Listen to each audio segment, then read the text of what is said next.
Valentine's Day, Northern Illinois University.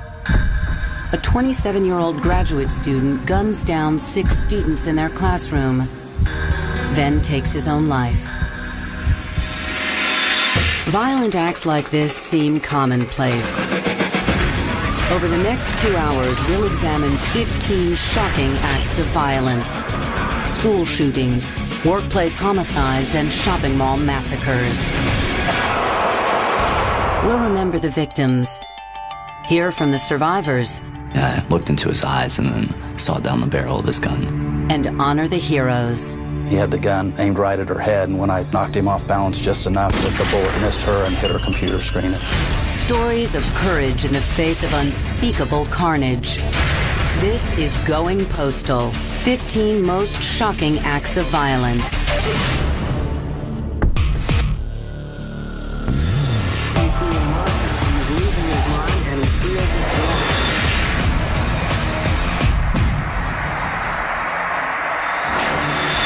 An early Arkansas afternoon. Students and teachers at Westside Middle School in Jonesboro had just finished their lunches. For 5 of them, it would be their last meal. Shocking act of violence number 15, the Jonesboro Middle School Massacre. The nation was shocked at the severity of this crime and at the age of the shooters. Family members said 11-year-old Andrew Golden was a typical kid who loved hunting with his grandfather. Andrew Golden was raised with guns all of his life. His grandfather was a firearms dealer, collected guns, and they taught Andrew how to use them. By many accounts, 13-year-old Mitchell Johnson was a confused adolescent, but adults were often impressed with his impeccable manners. He was very respectful, always said yes, ma'am, anytime he was ever approached. As far as I knew, Mitchell was just a normal kid. Neither boy seemed particularly prone to violence, but on March 24th, 1998, that changed. They began their day by Mitchell stealing the family van. After Mitchell obtained the van from his house, he went to Golden's neighborhood and picked up Andrew Golden. They burglarized the grandfather's house, got inside, and took a number of weapons. They set up their stash of guns in the wooded line by the school, and Andrew Golden left the wooded area and walked over to the middle school complex and went in by the office door. Officials reported at 12:35 p.m., Andrew Golden completed the next step in the boys' plan. He reached over and grabbed the fire alarm, pulled it down, ran back to the wooded area where Mitchell Johnson was waiting for him. They positioned themselves in an area where they were able to create what a sniper would call a killing field. They had a field of view of where students might populate. Both the boys had a tremendous amount of ammunition on them and several firearms and, as I recall, some knives. They knew when they pulled that fire alarm that they would go out that doorway. They went out like they were supposed to, and that's when all hell broke loose. Students and teachers filed out the side entrance of the 6th grade wing. Andrew and Mitchell immediately opened fire. They didn't have to aim. All they had to do was point their weapons in that direction and pull the trigger, and they would hit someone. Some of the students said they began to hear what sounded like firecrackers popping, and then they could see red spots appearing on clothing, and they're thinking, well, somebody's shooting paintballs. But the pain and the panic set in, and they realized this isn't firecrackers, this isn't paintballs, somebody's shooting at us. I look and I see one of my teachers on the ground. I see another student laying on the sidewalk. All I could think of was, we have to get down. 11-year-old Natalie Brooks was the first victim. Within seconds, 12-year-old Stephanie Johnson was also killed. Then, 11-year-old Brittany Varner and 12-year-old Paige Herring lost their lives. It was like some kind of battle scene.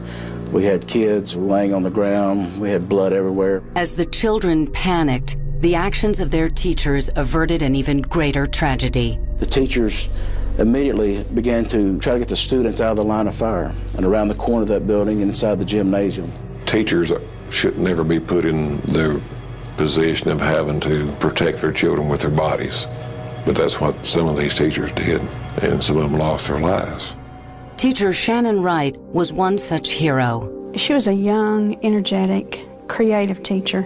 She taught language arts. She brought out a lot of creativity in the students because she would share things that were important to her in her life. Everybody loved Miss Wright. I've had kids in the last 10 years come up to me that are adults now and say, you know, Shannon was such a great teacher. That's neat because that's something I can tell my son about. The 32-year-old wife and mother helped direct 6th grader Emma Pittman away from the gunman. Shannon grabbed Emma, and when she turned her around, she was actually struck in the back and in the left knee. And the one in the back that actually went through her rib cage and into her liver and is the one that did the damage. Shannon Wright was the last person to die that day. I learned a very valuable lesson about telling someone goodbye, because that morning was probably one of the few mornings that I did not tell her goodbye before I left. In just 4 minutes, Johnson and Golden fired 22 rounds, killing 5 and wounding 10. I go up on the scene with my camera, and it's like a war zone. There are bloody clothes, bloody towels, and there are dead kids. It really just kind of rips your heart out that somebody came in and shot all these kids up for no reason. According to police, Johnson and Golden ran for their getaway vehicle as police and SWAT units swarmed the school. The sheriff's office is located very close to the school, 4 or 5 miles, and we were able to respond, and we caught them very quickly. They reverted from being these methodical machines who had set out a killing field to being little children again and crying and asking for their mothers. There was a lot of anger, a lot of questions of why did they do this? Who were they targeting? Had they been planning this? The community was still stunned when the trial was taking place as they were the day that the crime took place. They were brokenhearted. 13-year-old Mitchell Johnson admitted his guilt at trial. 11-year-old Andrew Golden didn't testify, but his lawyer acknowledged Andrew's participation in the crime.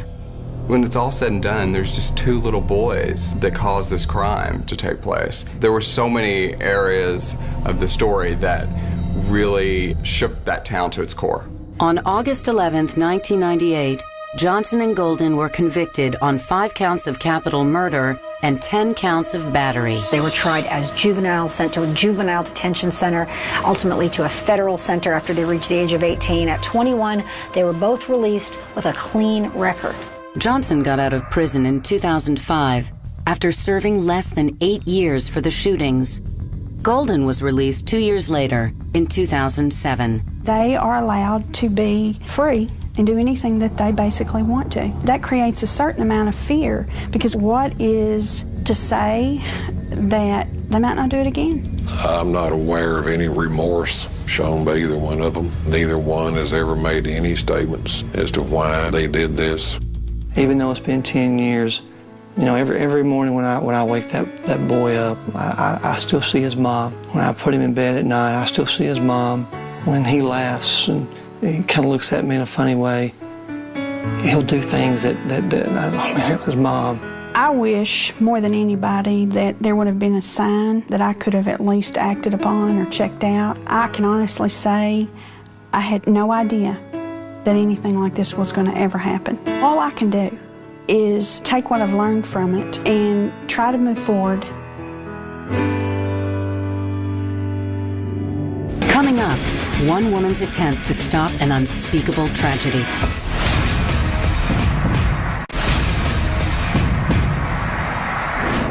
A sanctuary full of worshipers, a man with a gun and a grudge.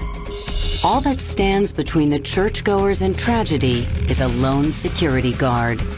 Shocking act of violence number 14 is the Colorado church shootings. Anyone that has a public meeting place, churches, malls, whatever, they need to have a contingency plan in place. And fortunately for us, for many years, we have prepared for the absolute worst. Well, on December 9th, the absolute worst happened. December 9th, 2007 was the day that Matthew Murray decided to unleash carnage.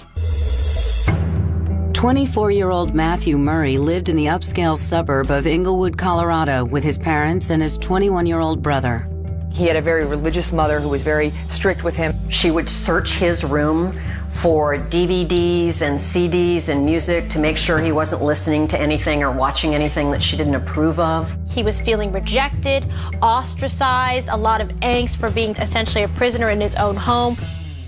As a teenager, Murray enrolled in a Christian outreach program called Youth with a Mission, also known as YWAM. He was the type of person this church was trying to help, but he was also a very troubled person. He was dismissed for some behavioral problems and health problems. That was several years ago. He just never could get past that.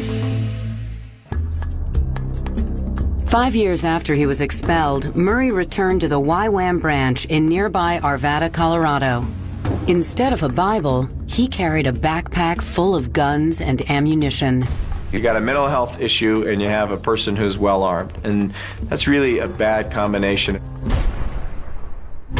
Shortly after 12:30 a.m., Murray asked staffers at the center if he could stay the night. When they refused, Murray shot and killed 26-year-old Tiffany Johnson and 23-year-old Philip Krause. 2 more people were injured. The shooter then fled the scene. 12 hours later, on Sunday afternoon, Murray showed up 70 miles south of Arvada at New Life Church. Thousands of families were on the grounds of the Colorado Springs Religious Center. Former Minneapolis police officer Jean Assam was a member of the church. She was also working security that day. I saw it on my computer that Sunday morning that there had been a shooting at this religious facility. I saw that the gunman was still on the loose, and I got chills. I don't know why, but I had a feeling he was going to come to New Life. About 1:10 p.m., Matthew pulled into the parking lot. He took a smoke grenade and threw it on one end of the building to divert our volunteer security team. Drove his car down to the other end of the building. Eyewitnesses say he put his head on the steering wheel for a few minutes. A few spaces down, the Works family was in their car, preparing to leave the church. When he got up, he opened the car door, put a magazine into his assault rifle, got out and walked real purposely toward the Works family. I believe I heard a pop, looked over my shoulder and saw a guy in black with an assault rifle. As Murray began shooting, David Works watched helplessly as his 16-year-old daughter Rachel was hit. She fell back onto the pavement. I saw him again point the gun and felt my belly rip and fell to the pavement, not having gotten to Rachel all the way. Meanwhile, David's wife Marie witnessed the shooting of another daughter, 18-year-old Stephanie. I thought, she's been hit in the head, and then I started to look for a pulse, and I couldn't find a pulse. Stephanie died instantly. I wasn't sad at that point, because I knew she was in a good place. Still shooting, the gunman wounded 2 more people as he walked toward the entrance. I had my gun out, and people were screaming and running past me and sideways into hallways and rooms and bathrooms to hide. And then I heard someone say, "There he is, Jean. He's coming in the doors right now." Jean Assam, by this time, had strategically placed herself in the hall. She did not know that Matthew would come into the doorway with an AR-15, 1,000 rounds of ammunition strapped to his body, and 2 loaded pistols. Murray was prepared to kill hundreds, but Jean Assam wasn't about to let that happen. I said, "Police officer, drop your weapon," and I shot him 5 times, and he shot at me 4 times. The bullet holes in the wall behind me showed that he should have hit me, but he didn't. Wounded, Matthew Murray fell to the floor. He then put his 9mm pistol to his head and fired. Had it not been for Jean Assam, the rampage would have continued. Either way, this woman's a hero. It shows what having someone who's been trained and tested and prepared for the shootout situation, how that can make a difference in saving lives. Jean refuses to take all the credit for her heroic deeds. She has another explanation. As soon as I stepped out from behind cover, I felt just a rock-solid protective shield around me. And I'm not kidding, just like I could feel God. In the aftermath of the killings, investigators determined Murray frequently posted anti-Christian tirades on the internet. Biggest thing is getting schools, campuses, or companies to take it seriously. And what we tell them is if they broadcast it, you believe it. and you take action. We don't live in a culture where we have the luxury of ignoring red flags because of the potential for this kind of serious violence. Two communities struggled with grief and anger. The parents of the two slain girls, Rachel and Stephanie Works, met with the parents of the gunmen at New Life Church. To see the family of the murdered daughters embrace the family of the shooter and ask one another to forgive and ask one another to pray for them, it was pretty amazing. Both families also met Jean Assam.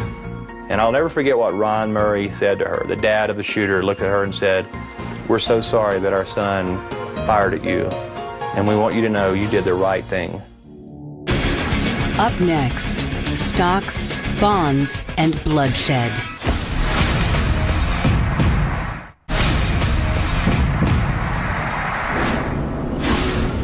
To his co-workers, he was a nice guy. To his Boy Scout troop, he was a trusted leader. Until something snapped and led to shocking act of violence number 13, the Atlanta day trader murders. 44-year-old Mark Barton was a day trader looking for a fast track to fortune, but the market was not kind to Barton. Alltech Investment Group was the second firm in Atlanta to revoke his trading privileges. He had put in about $50,000 initially with us. He went through all of that money. Came back in and replenished his account, so to speak, and over the next few months went through that money as well. He hated the people, he said, that had basically come to cause his destructive end and ruin, and he was out to get revenge. On July 29, 1999, Barton showed up at the Atlanta offices of Momentum Securities, the first company that shut him off. Found the manager of the office and started with him, shot and killed him, and then went around the office basically taking aim at anybody and everybody. But Mark Barton was just getting started. Alltech was right across the street from the scene of Barton's first shooting spree. Office manager Brent Doonan was in the conference room when Barton arrived.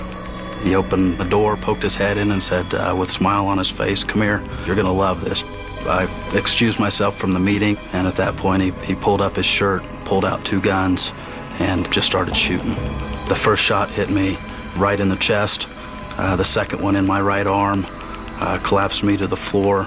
And then turned around and walked out. It was a big, long day trading table, and just started going down the line, just shooting one after another after another. Wounded but still conscious, Doonan fought back.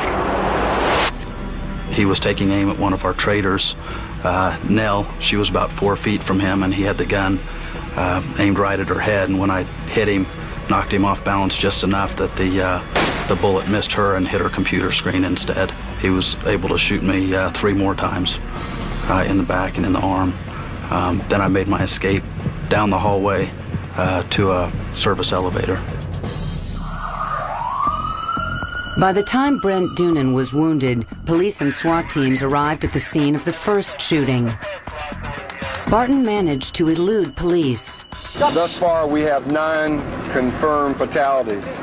The person that's been identified as the perpetrator is Mark O. Barton. Barton was on the run. He didn't get far.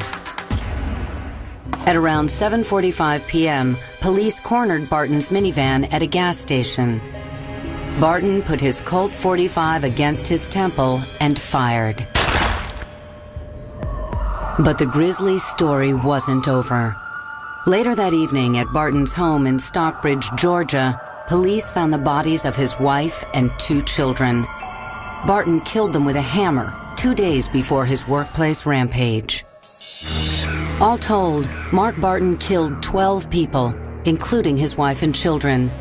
Once you go back and you look at the research on this guy, it starts to sink in that this was a very mentally ill person that, the rest of society didn't really pinpoint. I certainly never saw it. The shooting stunned the nation. But just 4 days after the tragedy, Alltech reopened for business. So we had a crisis management firm that was right above us. They came in immediately after the shooting. We're basically in charge of doing some of the counseling to help our traders kind of cope with what had happened. I sat down with them personally and said, let's talk about, what you can expect. Before you know it, everybody's kind of going over, checking out what the stocks are doing and how their stocks have been, and we got them right back to work. Brent Doonan spent 2 weeks in the hospital recovering from his injuries. On September 29th, he too returned to work. Over the course of the surgeries, they ended up taking a portion of my left lung, a third of my liver, part of my diaphragm, my spleen, and a rib. But everything else is still kicking so far. In 2006, Brent wrote a book about the horrible events of that July day in 1999. You can hit rock bottom, and you can pick up the pieces and move on, and ultimately, to me anyway, this is a story of living.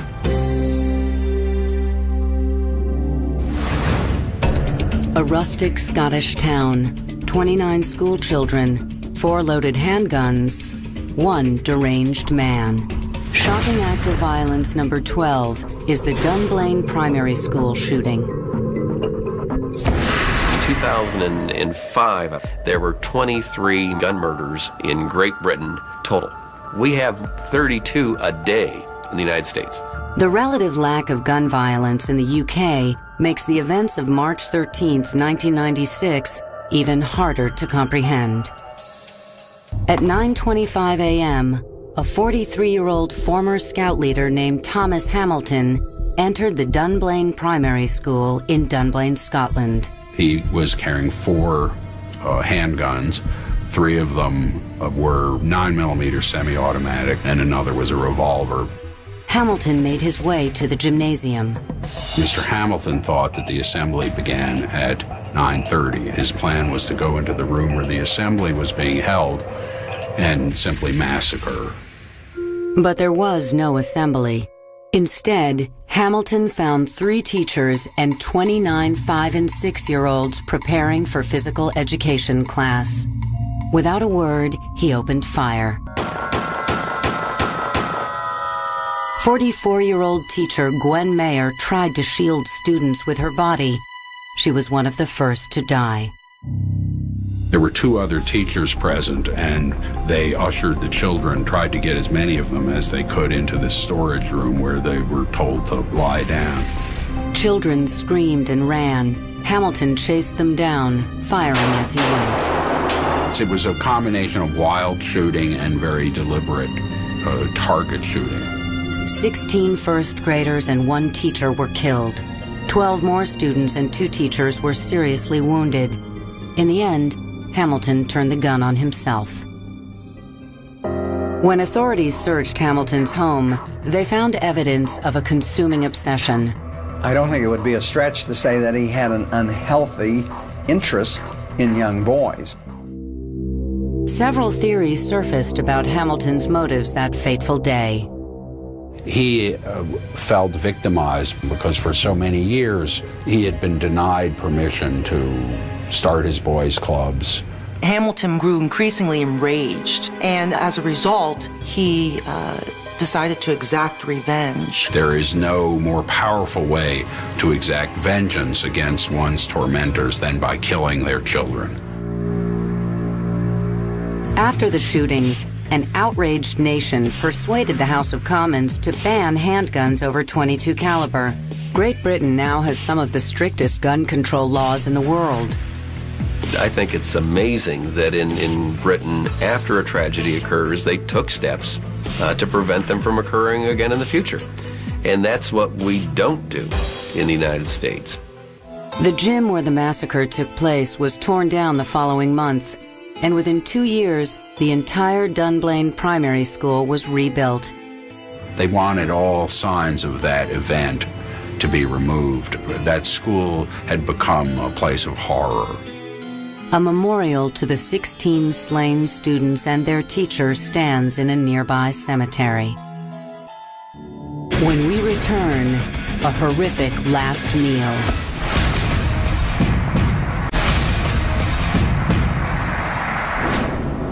"17-year-old Alberto Leos had just been hired at his first job.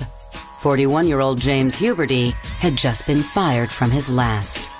Their paths crossed in shocking act of violence number 11, the San Ysidro McDonald's Massacre. July 18th, 1984, in the Southern California town of San Ysidro, just 2 miles north of the Mexican border.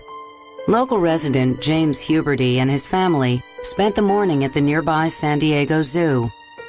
James Huberty had a history of paranoia, and he also collected guns.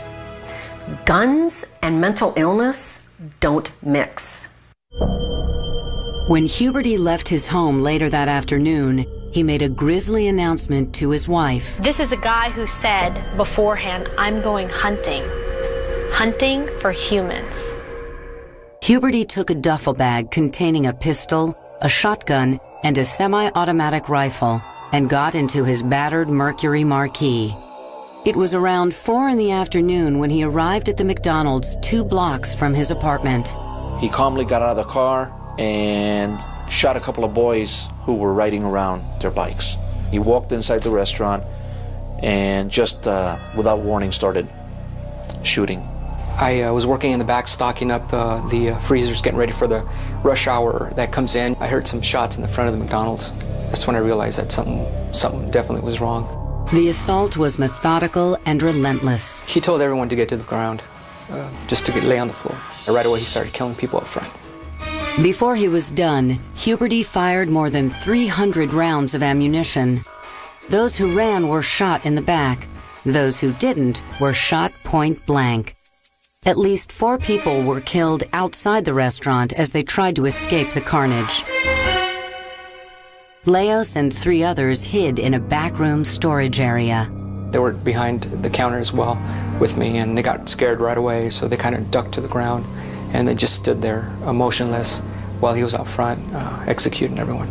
As the smoke cleared, Huberty followed the sound of Alberto's sobbing co-workers. When we looked up, he was just appeared out of nowhere. Right away, he started shooting at us. Alberto and his fellow employees were left for dead. My friends were with me. They were killed, and I was shot 5 times, and he ran out of ammunition. And he went to the front to reload. I ended up crawling from where we were hiding. I crawled to the back of the McDonald's. I crawled downstairs, and I crawled into a closet. San Diego police arrived 7 minutes after the shooting started. We had to assume it was some type of robbery that had gone bad. He came out and walked around shooting. Once he went inside, we could not see him very well. That's why it took so long. We couldn't make entry because we didn't know how many suspects were inside. We were waiting for the rest of the SWAT team to respond. This was one of the cases where they sat back and said, we need to very quickly have lethal rules of engagement which enable our officers to very quickly take a life to save a life. From 112 yards away, a police marksman waited patiently for an opening. Sergeant Chuck Foster, who was up on the roof right across from the McDonald's, was able to catch a glimpse of him walking around in front of the counter area and was able to take that shot, and he took him out with 1 round. 77 minutes of pure death and destruction at a McDonald's, where people go for Happy Meals, for Super Size Me. It's not a place that you expect this type of thing to happen. When we pulled up on the outside of it and started walking in, you stepped over people that had been shot and had expired that were laying out on the sidewalk. I saw a couple of children laying outside, unfortunately, near their bikes. They were motionless and trying to fight for their lives. 20 dead. Another 20 lay wounded and bleeding.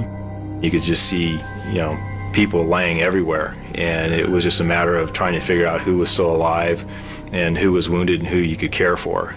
The subsequent investigation revealed the gunman knew he had mental health issues. The day prior to the attack, the subject had called a mental health facility, kind of a hotline, and his name had been misspelled, and he didn't receive a return call. The question is, with a man who was so angry, a man who was going to take matters into his own hands, whether any mental health professional would be able to engage him in any kind of treatment that would make a difference. Alberto Leos faced a long road to recovery. I had 5 surgeries to remove the bullets from my arms, my leg, and my stomach.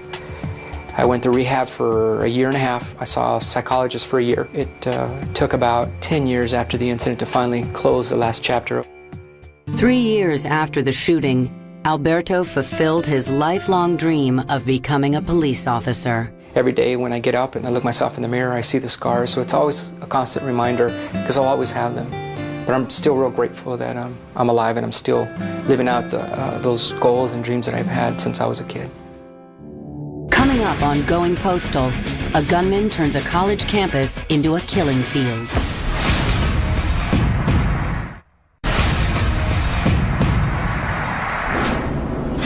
Before there was Columbine, before there was Oklahoma City, there was the tower at the University of Texas and shocking act of violence number 10. 1966 was a year of turmoil in America. Protests for civil rights and against the Vietnam War dominated the headlines. 1966 was also the year America's first public mass murder took place. Charles Whitman showed us that a person who was well armed and who knew what he was doing could do a great deal of danger in a very short time and get a lot of attention while doing it. The date, August 1st. 25-year-old architectural engineering student Charles Whitman took the elevator to the top of the University of Texas Tower in Austin. Well, it was a typical sunny summer day that you're just going to class like you usually would. There was nothing to suggest there was anything out of the ordinary.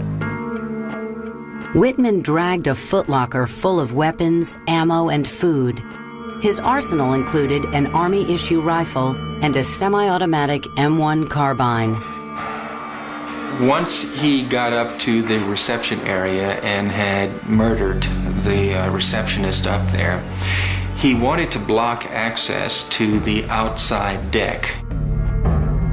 He took the dolly that he had rented and had used to bring the footlocker up and wedged it against the outside of the glass panel door. Below him, hundreds of students and civilians milled about the UT campus. Whitman fired his first shot at 11:48 a.m. The bullet struck 18-year-old freshman Claire Wilson, who was 8 months pregnant at the time. The next bullet struck her boyfriend. My parents had left me and gone out of town for a couple of weeks, and they had hired these 2 college kids to come stay with me, and I'd gotten very close to them. And it turns out they were the first 2 people shot by him. And the woman lost her baby, and the guy lost his life. He was shot through the head. Another student was gunned down while eating a sandwich in the front yard of a frat house 5 blocks away.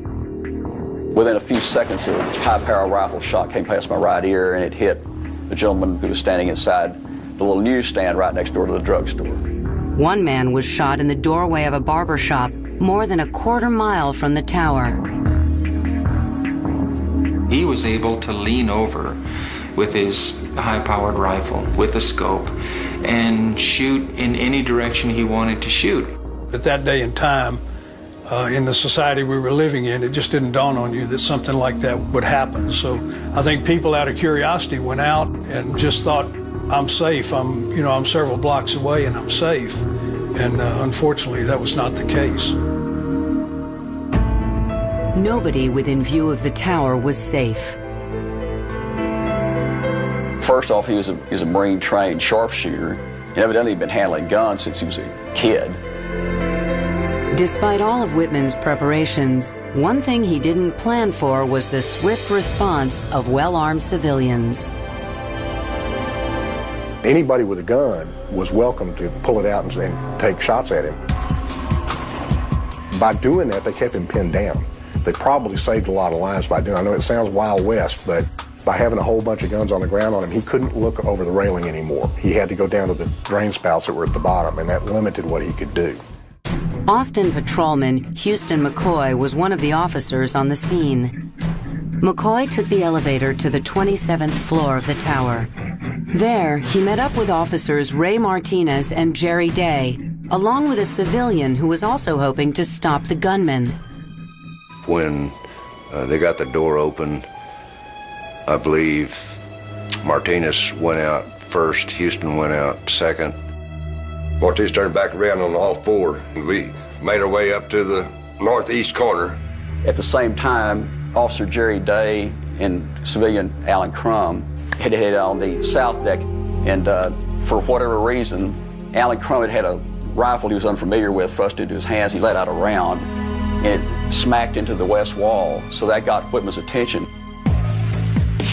Martinez immediately sprayed 6 shots out of his revolver, and within a split second after that, Houston McCoy let 2 shots out of his shotgun.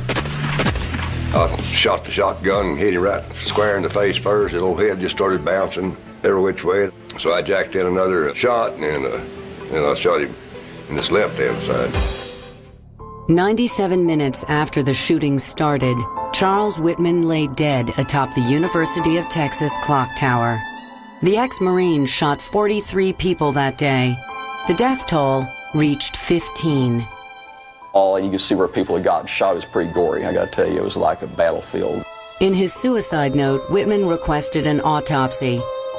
Doctors discovered a pecan-sized lump at the base of his brainstem. Experts disagree whether the tumor triggered Whitman's violent outburst. The incident changed the way police departments across the nation operate. The University of Texas shooting was sort of the inception, I think, of a lot of the SWAT teams, and understanding that you had to have a whole new way of policing a response to something like this.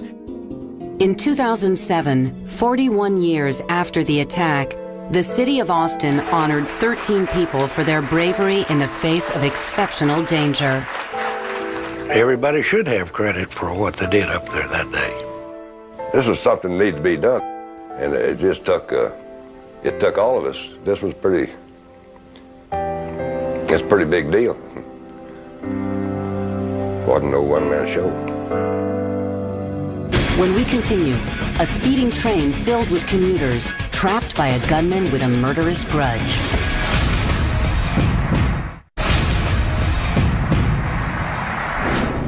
On December 7th, 1993, hundreds of commuters boarded a train to Hicksville, New York. 6 of them never made it home. Shocking act of violence number 9, the Long Island Railroad Massacre. It was a normal end to a typical workday. Penn Station in New York City, stockbrokers, secretaries, and students boarded the 5:33 p.m. train. The Long Island Railroad is one of the main commuter trains in and out of Manhattan. I'm usually on a 4:55 train every single day. And this day I realized I only had like 5 minutes to get over there to catch my 4:55. And I said, oh, what's the rush? So I missed my earlier train, my normal train. But nothing about this trip would be normal. There was another passenger on board who was not a regular. 35-year-old Colin Ferguson. Mr. Ferguson takes the very rear seat where everyone seated immediately in front of him is facing away from him. There's nobody that is looking at him when he begins his shooting spree.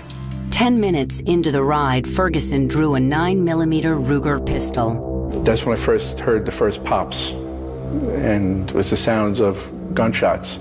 At first I thought it was actually firecrackers from outside. I realized it wasn't from outside the train, it was actually inside the train, and it was to my right.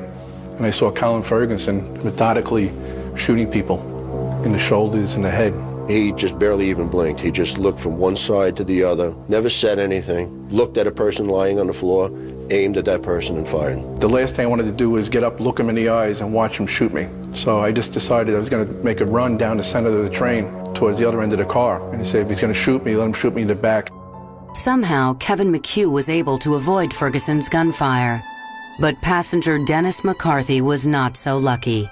He was shot and killed instantly. Seated next to Dennis was his 24-year-old son, Kevin. He was shot in the head. He is now walking toward the east end of the train, arbitrarily just shooting people as they're lying on the floor and shooting straight ahead to the mass of people that have gathered. He finishes his second clip, which is now 30 rounds fired. As Ferguson reloaded for a second time, 3 courageous passengers brought him down. 3 guys just jumped, threw him down into the seat to hold him down at that point. He would have returned to his seat, reloaded his weapon, and at least fired another 15 rounds. He easily could have doubled the amount of injuries and carnage.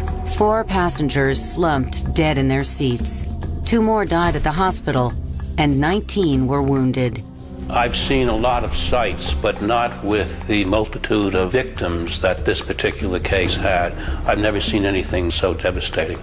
Hours later, Joyce Gorecki was still waiting for her husband, Jim, who was a regular on the 533. At 10:30, the doorbell rings, and there was 2 police detectives that were standing at the door. I said to them, "He's dead, isn't he?" And they said, "Yes." And I fell to the floor.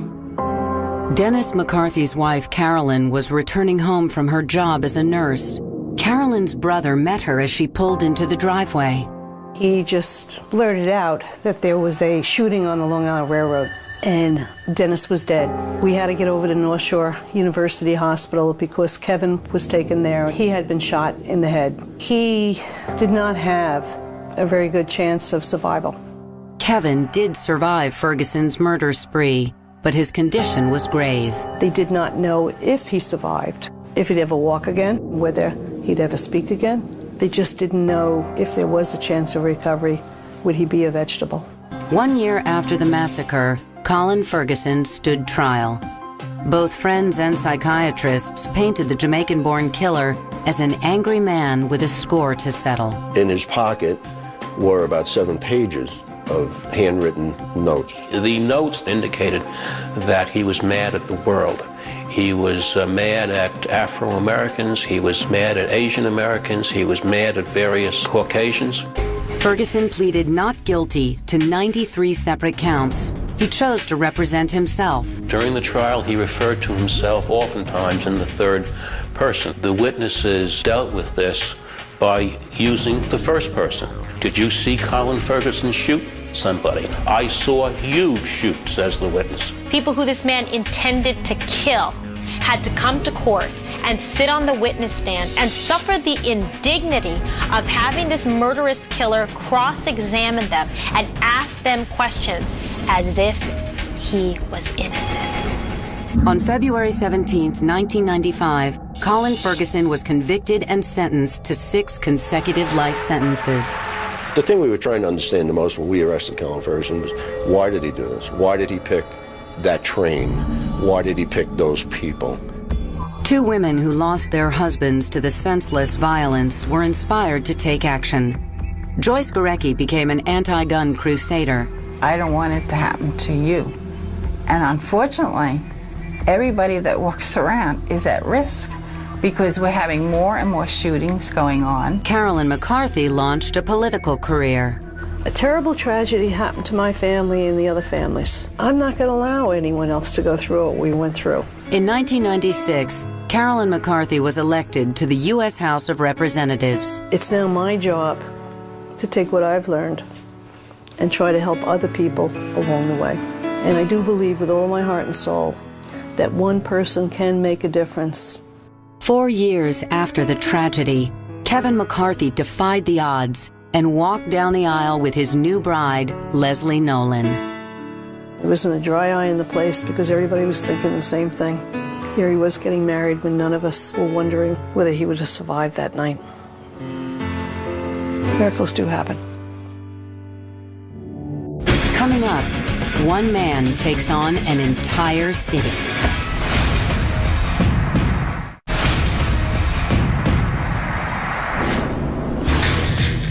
Usually, the perpetrators of violent shooting sprees are men, angry, tormented, disenfranchised.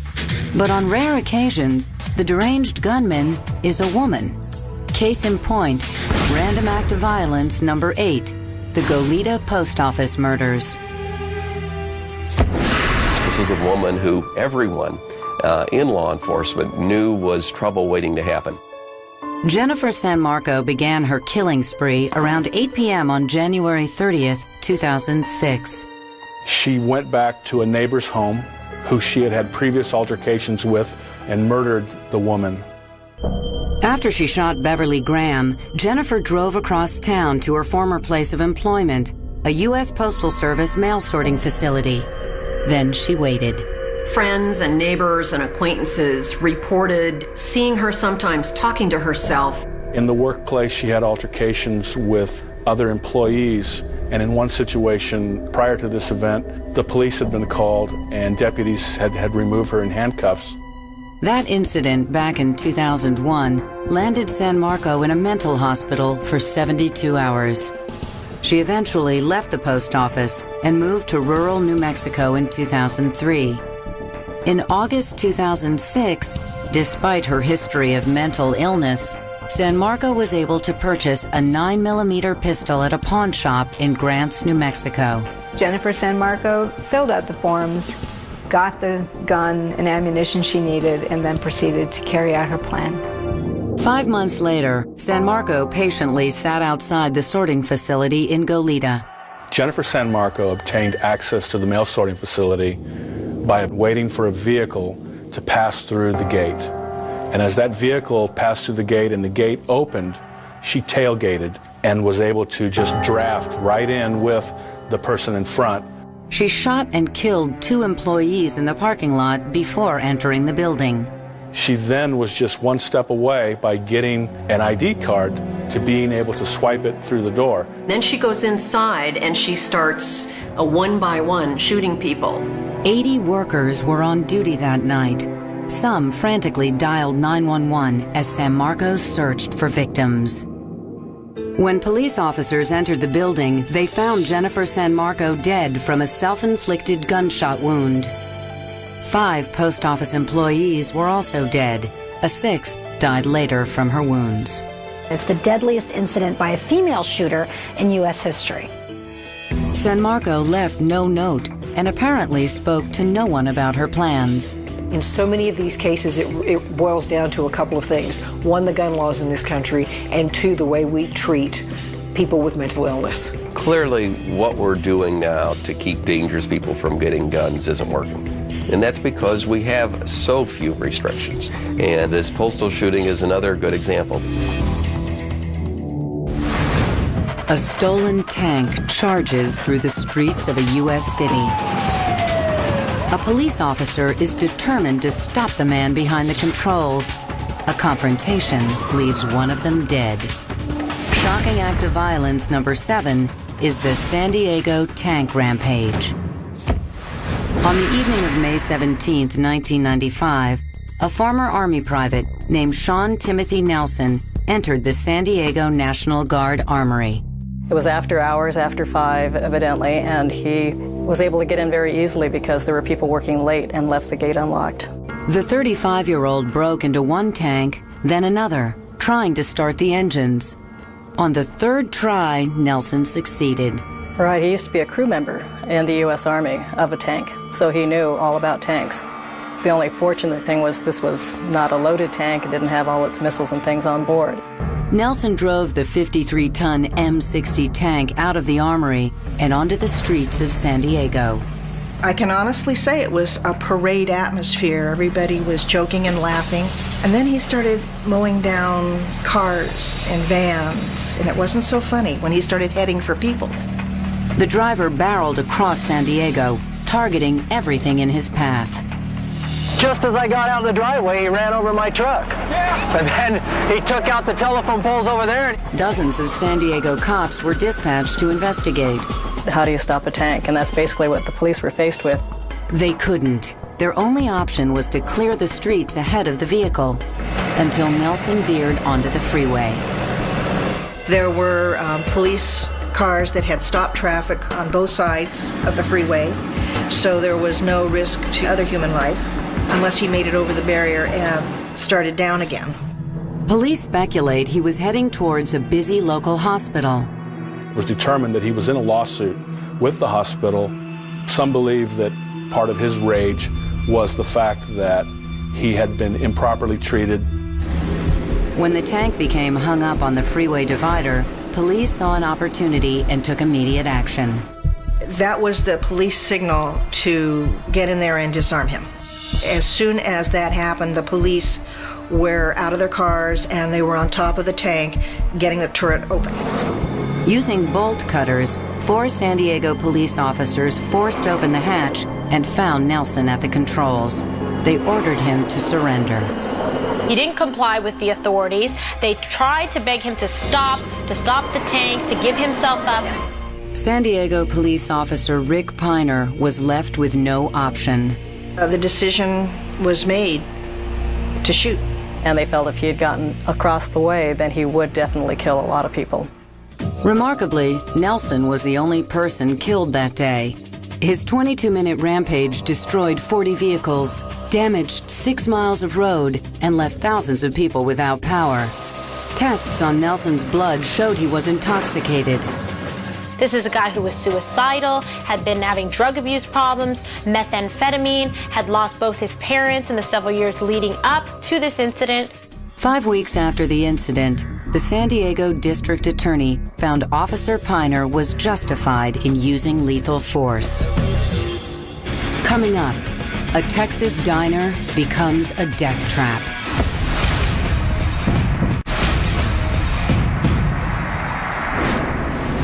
A crowded cafeteria, an armed and angry man. For dozens, a brutal and bloody last meal. Shocking act of violence number 6, the Luby's Cafeteria Massacre. October 16, 1991. Luby's Cafeteria was a popular dining destination for working people in Killeen, Texas.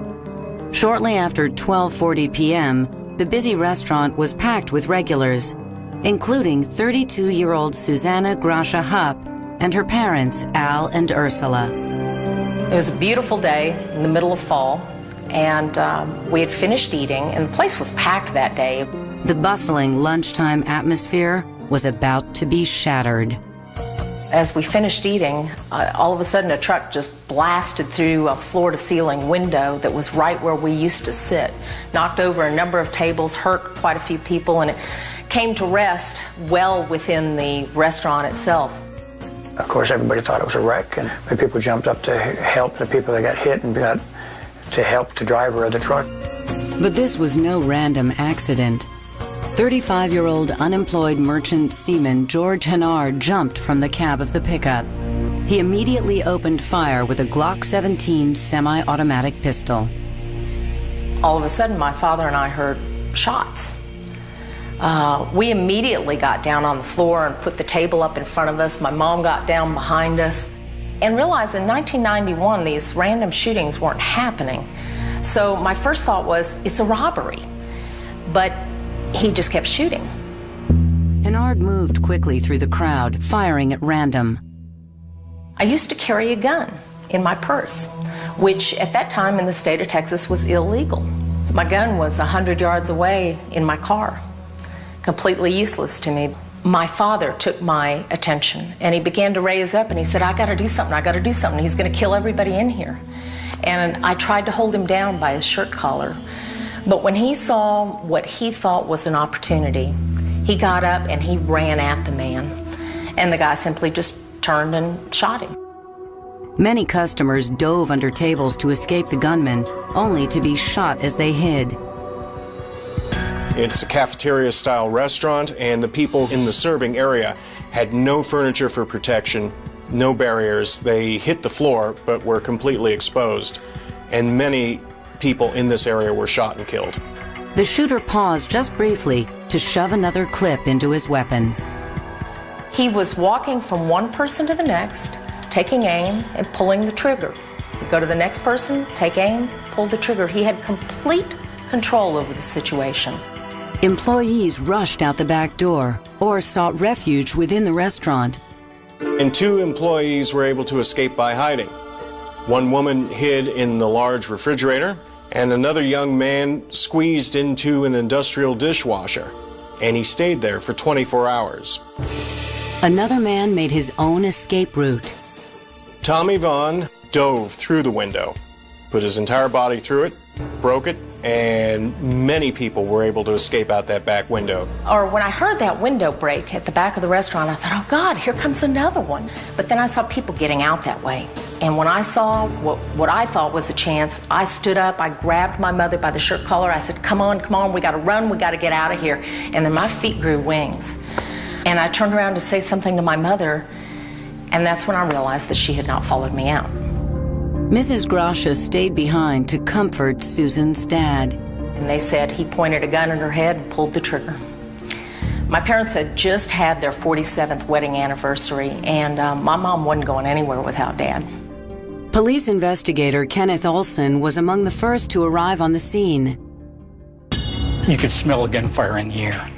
As I approached the building, I saw that he was getting ready to shoot somebody on the ground. I could see him holding a gun.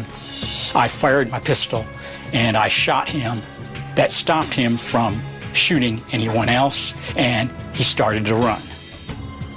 At that time, I fired some more rounds at the suspect's position, and then the guy shot himself at that point in time. The shooting spree lasted just 12 minutes. 22 victims lay dead, with another 21 wounded. Paramedics rushed to help the survivors. So when I went in that door, and I just knew we had to go to work, and I knew there was a lot of people, so we had to start getting the ones that could be saved out of there.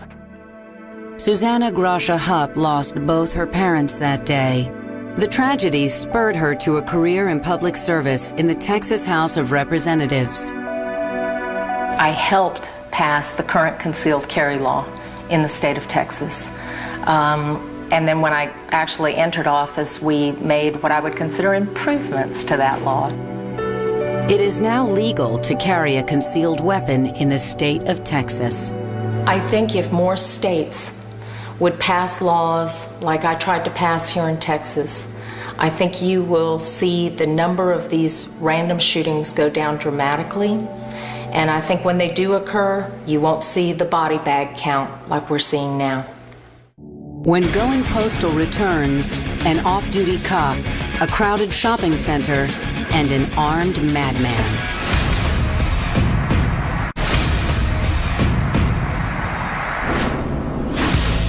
Ken Hammond began the evening of February 12, 2007, having a casual meal with his new wife. By the time the night ended, Hammond's courage helped save countless lives. Shocking act of violence number 5. The Trolley Square Mall shootings. Trolley Square Mall in downtown Salt Lake City is a popular shopping center for locals and tourists alike. It's the second busiest tourist attraction in Salt Lake. It's an old trolley hub, and they turned it into a mall. Off-duty police officer Ken Hammond and his pregnant wife Sarita had just finished dinner on the upper level of the mall. Valentine's Day was coming up. We both had to work on Valentine's Day, so I tried to plan a nice Valentine's date. At 6:44 p.m., an 18-year-old Bosnian refugee named Selamin Talovic arrived at the Trolley Square Mall. He came in on the first floor near the Cabin Fever card and gift shop. Selamin Talovic entered Trolley Square with a 12-gauge Mossberg pump-action shotgun with a pistol grip. He also carried a .38 revolver. Within seconds, 3 were dead, and 2 more lay wounded inside the card shop. The first thing I remember seeing is broken glass to Cabin Fever. And I looked a little bit more, and then that's when I saw the victims, and I could see a lot of blood. And then I looked up, and then that's when I saw the suspect. The 6-year police veteran spotted a dark-haired teenager in a tan trench coat spraying the mall with gunfire. I instantly knew that there was an active shooter. The shooter was fairly close, and he's coming around the corner, and he did shoot up at us. That's when Ken was pushing us out of the way. I really don't remember drawing my weapon. I was trying to identify myself to the people that were looking at me, who I was and what I was doing. That's the first time that I got scared, is because I didn't know where this guy was going. Not familiar with that mall. Hammond's gun held only 8 bullets. Talovic carried hundreds of rounds in his backpack. I had a very limited amount of ammunition in the gun that I was carrying, and I didn't really feel comfortable taking a shot at that distance. So I kind of ran around to the left-hand side of the mall, right directly above Cabin Fever. Talovic noticed Hammond and began firing. And he focused his attention on Sarita and I, and he began to shoot. And I don't know how many times he shot at us, 2 or 3 times. The only thing I remember looking at was the gun. Salt Lake City Patrol Sergeant Andy Oblad was just 3 blocks away when the shooting started. As terrified shoppers fled, Oblad entered the building. He soon ran into Ken Hammond. He saw my uniform and realized I was an officer and wanted to identify himself, so he was yelling, "OPD, OPD." He was holding a gun, but he wasn't pointing it at me. Just the way he was acting, the way he was dressed, for some reason I knew he was an off-duty officer. He kind of flags me down towards him. I felt that at least if I was next to a uniformed officer, the other officers that were responding in wouldn't see me as a threat. Wedding videographer Jaron Dancy managed to record some of the chaos on his video camera. I've always got a camera with me, and I always like to capture things. I start to see the first cop come in, and they're kind of going a certain direction, so I'm thinking that he's over there. And so I keep filming, and then at that point, realize that they've spotted him, they know where he's at. Gunfire's engaging. You can hear by his shotgun blasts, he was shooting at the police. Oblad and Hammond cornered the shooter in Pottery Barn Kids. He seemed very methodical. It seemed like he was determined and had a plan. In the meantime, calls began to flood the 911 lines. Ken's wife, Sarita, was one of the callers. Please let them know that my husband is an Ogden City cop. He's off duty. He does have his gun, and he's out there somewhere. Your husband does? Yeah, he has his badge and gun, but he's off duty, Ogden City.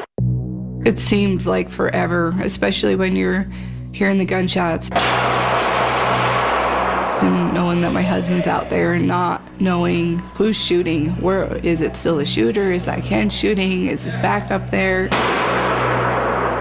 Within 3 minutes of the first 911 call, a team of 6 Salt Lake City SWAT officers arrived on the scene. If we had delayed any longer or had decided to set up around the mall, he could have killed close to 100 people. In a stroke of good fortune, they entered the very store where the gunman was trapped. We picked that door going into Pottery Barn Kids. As soon as we entered that door, we could hear the shotgun going off. We didn't think that we were going to be going right into the store that he was, so it was quite surprising. At that point, we didn't realize that Sergeant Oblad or Officer Hammond were inside the mall. So we didn't realize he was shooting at them. We thought he was shooting at more victims out in the hallway. Just 6 minutes after the first shots were fired, Sergeant Josh Sharman and his SWAT team brought Talavik's rampage to an end. When we shot him and he went to the ground and we secured him, what I remember seeing was that he was a kid. And it really blew our minds that we just shot a kid. And to this day, we don't know why. 5 lives were lost that day in addition to the gunman's. If Sergeant Oblad and Officer Hammond weren't able to encounter him so early into this and change his course, the victim count would have been much higher. Within 3 minutes of receiving the call in our dispatch center, officers had arrived at Trolley Square. And within 6 minutes, we had reports that the suspect was contained. That is an amazing response. I don't mind if people want to refer to me as a hero, but what bothers me is if they single out one guy like Ken because he was off duty, or me because I was one of the first ones there. I can think of 15 or 20 officers that went in the same way I did. We don't get into this line of work for the praises. We don't get in this line of work for the pats on the back. We do it because we like to do it and try to make an impact. Ken is awesome. That's a situation you never want to be put in, but I can't imagine anybody else that would react better in that situation. He's everything to me, so he's my hero.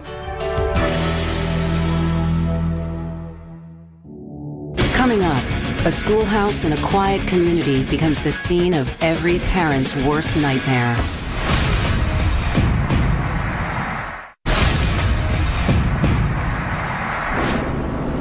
When a community founded on simplicity and peace is targeted by a truck driver filled with hate, a single-room school becomes a killing field. Shocking act of violence number 4, the Amish Schoolhouse Massacre. October 2nd, 2006, Nickel Mines, Pennsylvania. 32-year-old father of 3, Charles Roberts, leaves suicide notes for his wife.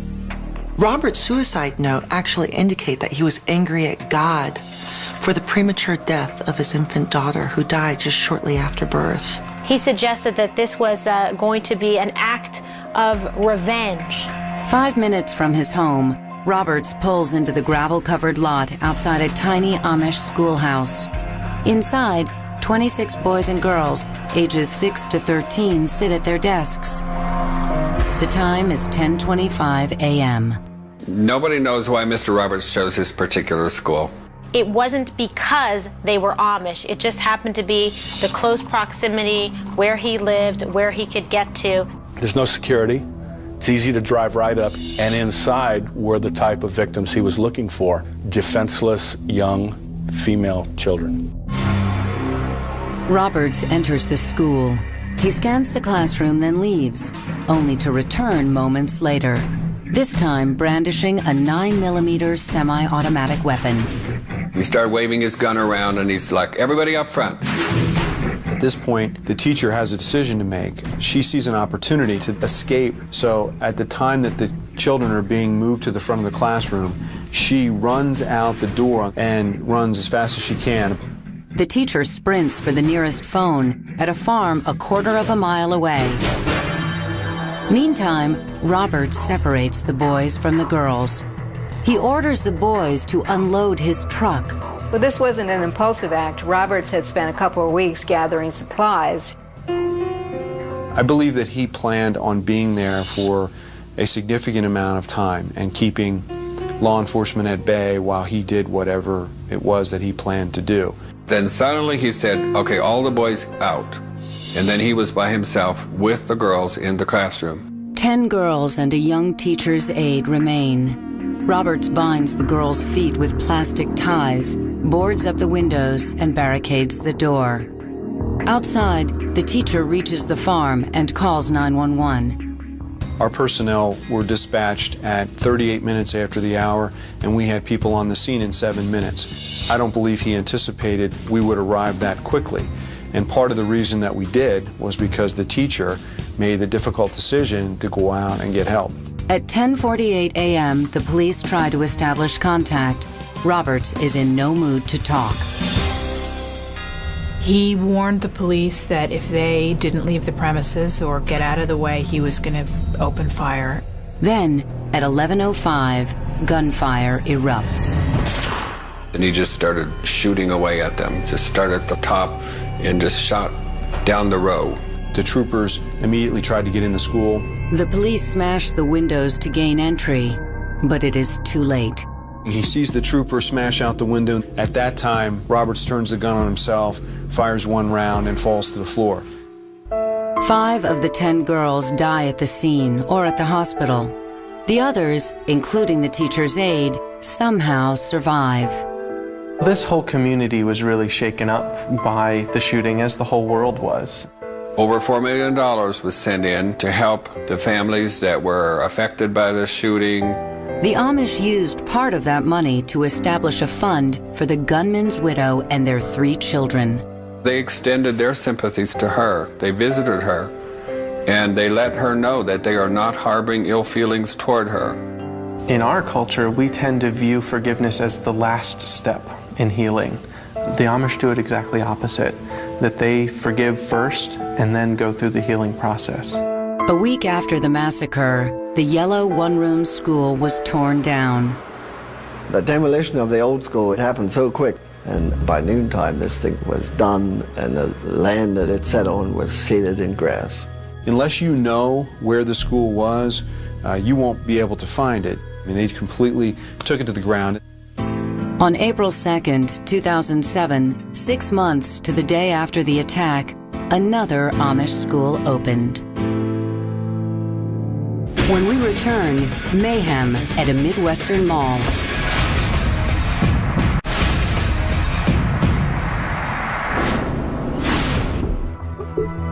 Without hope, without faith, without courage. That's how Robert A. Hawkins' mother described her son to reporters. To his victims, Hawkins showed he was also without pity. Shocking act of violence number 3 is the Westroads Mall shooting. It was early December 2007. Employees and customers at the popular Westroads shopping center in Omaha, Nebraska were caught up in the holiday rush. 19-year-old Robert Hawkins wasn't in the Christmas spirit. He had a history of drug use, a history of mental illness problems. Apparently he was sent for a psychiatric evaluation at one point, but there was very little follow-up. On December 4th, Hawkins stole his stepfather's assault rifle from a closet. The gun was not locked, the gun was not hidden, the ammunition was not kept separately. The next morning, Hawkins left suicide notes for friends and family. She talked about being depressed, he talked about being a burden to people, and claims that he just snapped.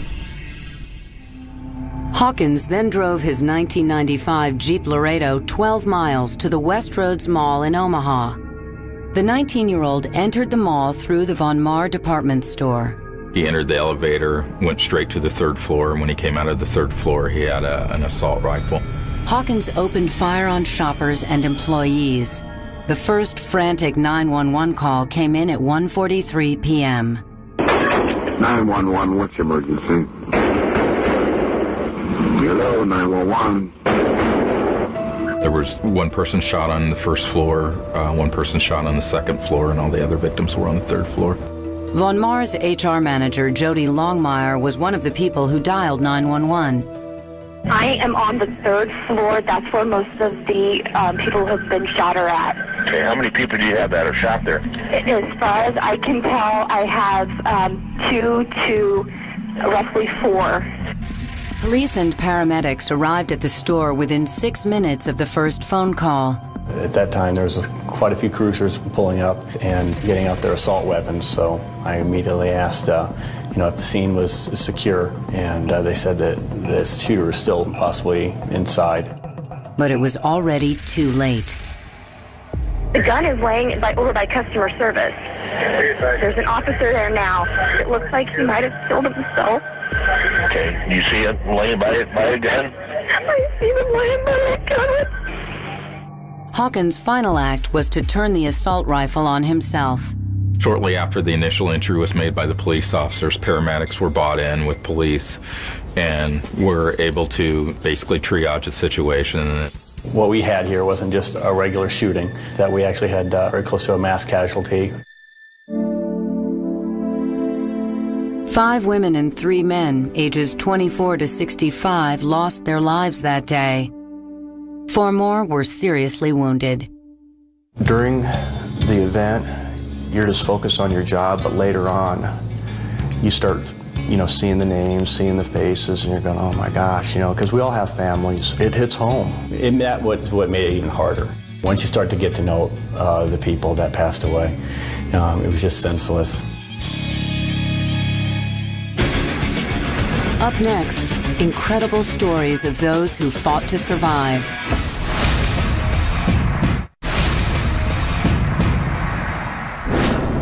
Two angry, alienated students.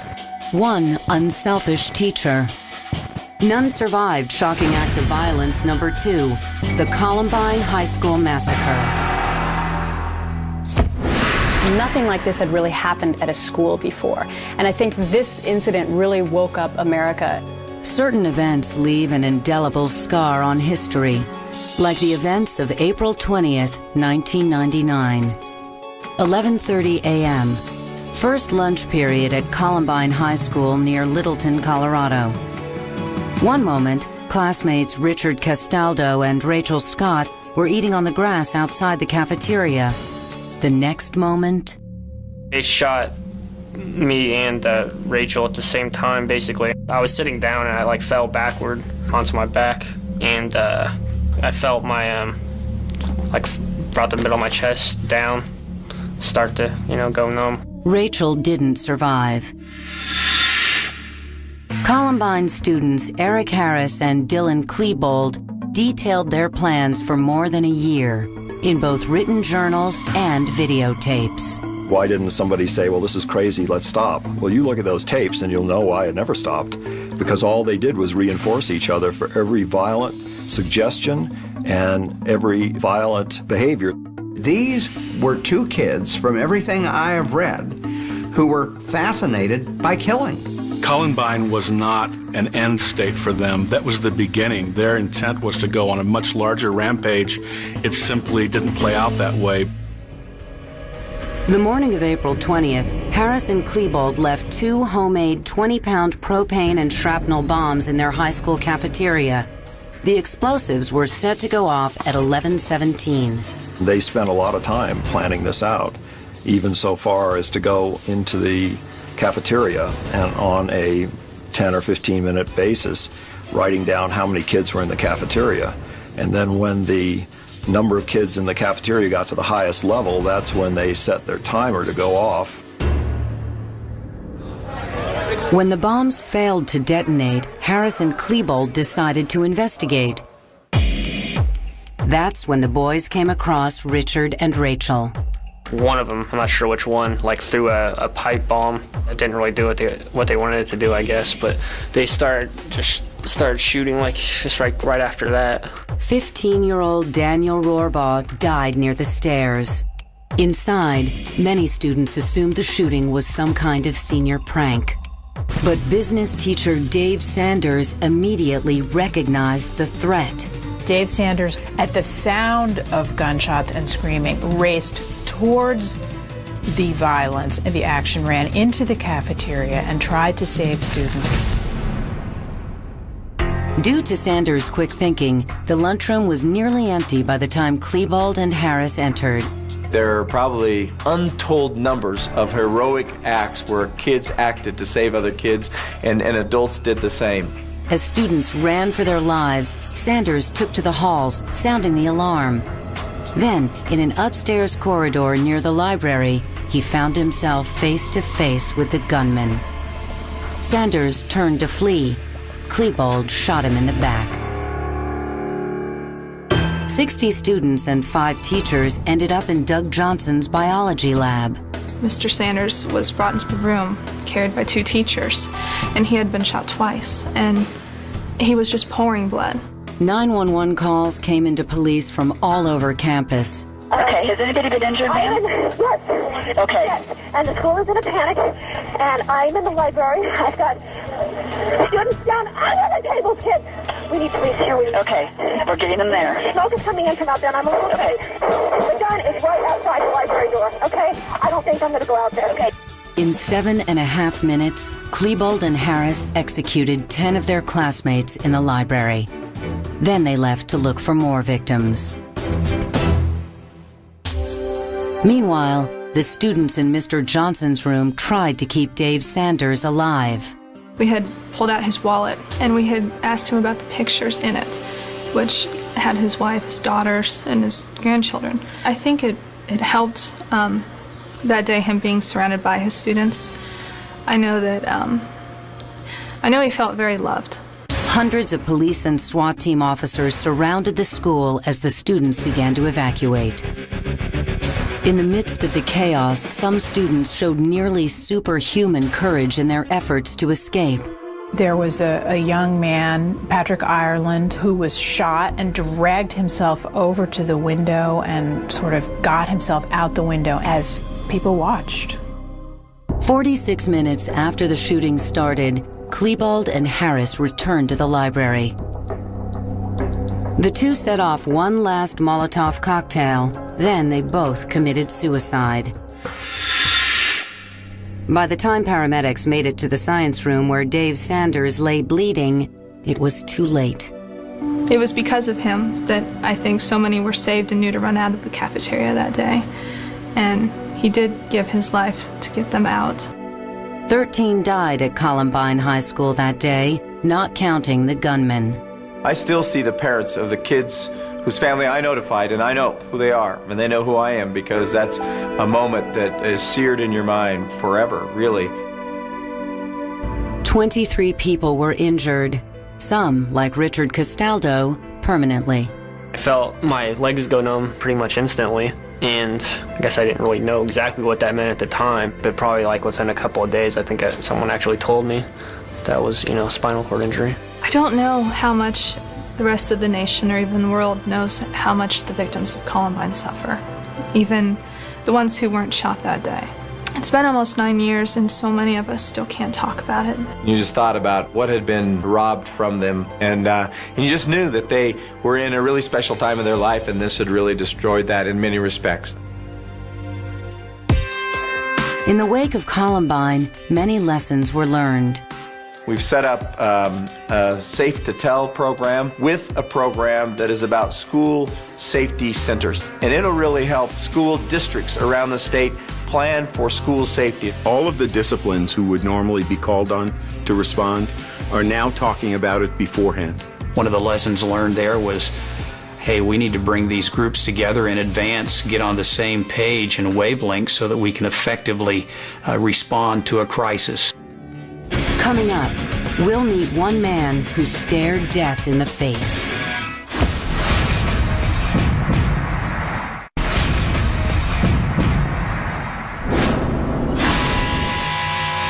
April 16th, 2007.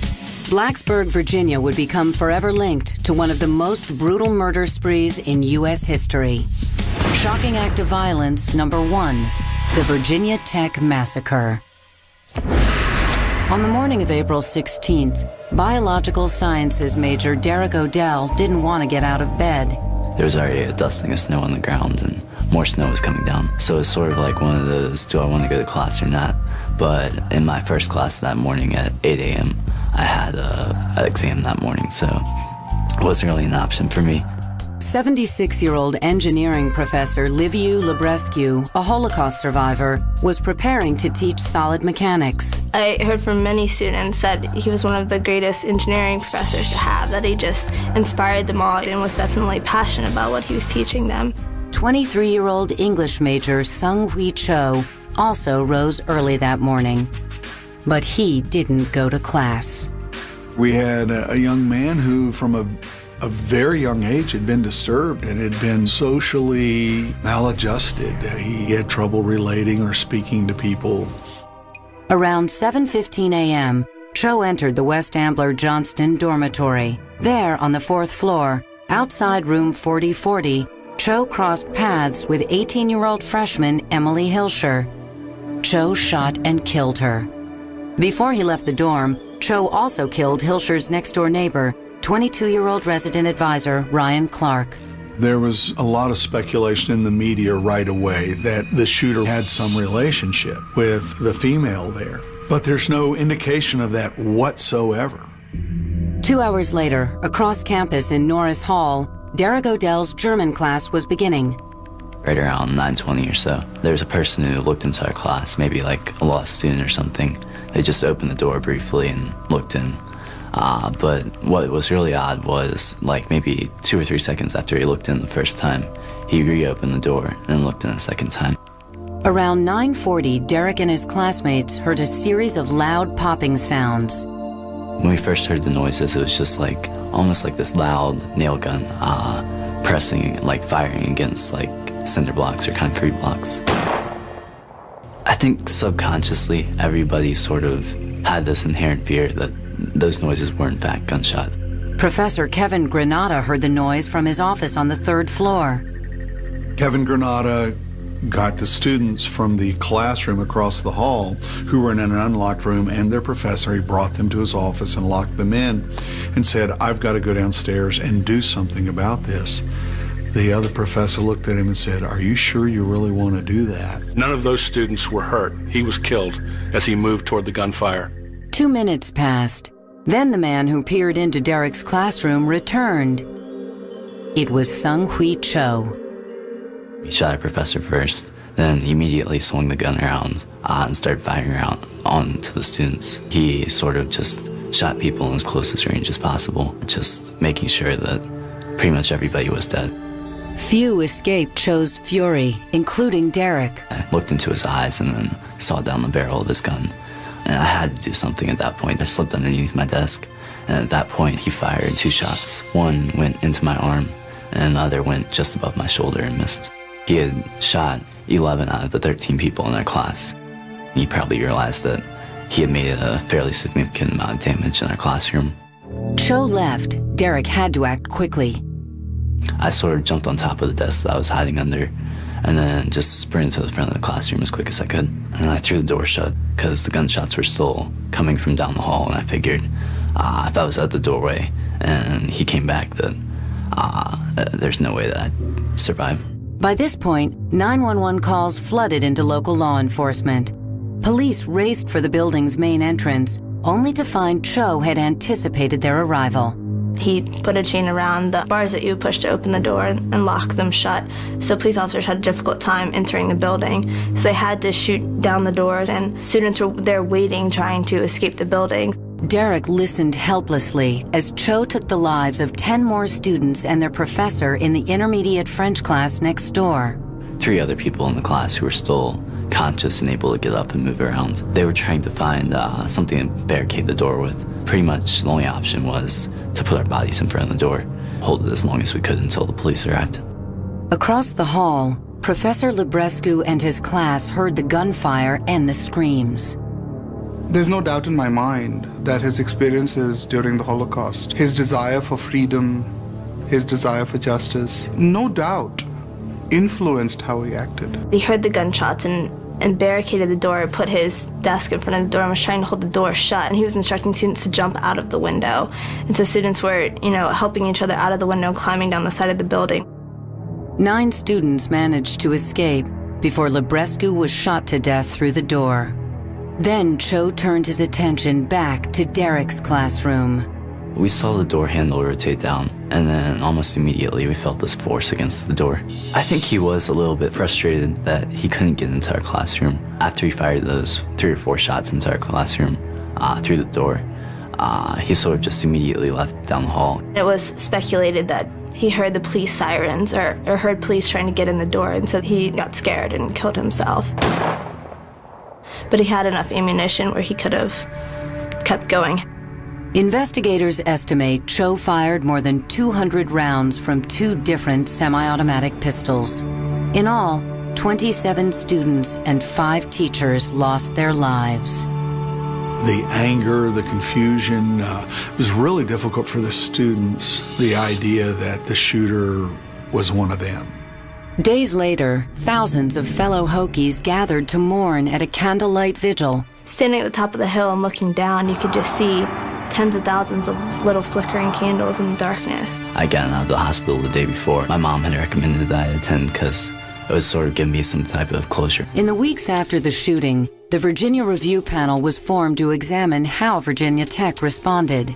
The Virginia Review Panel found that Tech really wasn't 100% at fault. They had done things that were questionable, and there are obviously things that could have done better. Could Virginia Tech have been prevented, especially because there was a 2.5-hour gap in time between the first shooting in the co-ed residence hall and later when the 30 additional people were killed? The police investigation revealed many clues that Cho was mentally unstable and obsessed with violence. There were warning signs that Cho Seung-wi was severely and deeply mentally disturbed. So much so that he could not even participate in class. His writings were very bizarre and definitely raised flags, red flags. Following the shootings, Virginia Tech debated the future of Norris Hall, where 30 of the 32 fatalities occurred. There were people who said that it should be torn down. It was a place of unimaginable tragedy, and if it ever opened, it should be transformed quite drastically. The former classrooms are going to be turned into laboratories for high-level research in engineering, science, and mechanics, particularly in biomechanics. The scholars there are doing the research and doing the kinds of things that Kevin Granada had dedicated his life to. These days, the university is still trying to move on. I think since the shooting, my life has changed. I sort of look at every day as a blessing that somehow I survived. That when 5 of my classmates couldn't make it out of my class, I don't take it for granted. If I let the tragedy define me, then it's sort of a way of letting the gunman win. He gets his ultimate wish of not only killing 32 people, but he destroys the lives of those who survived.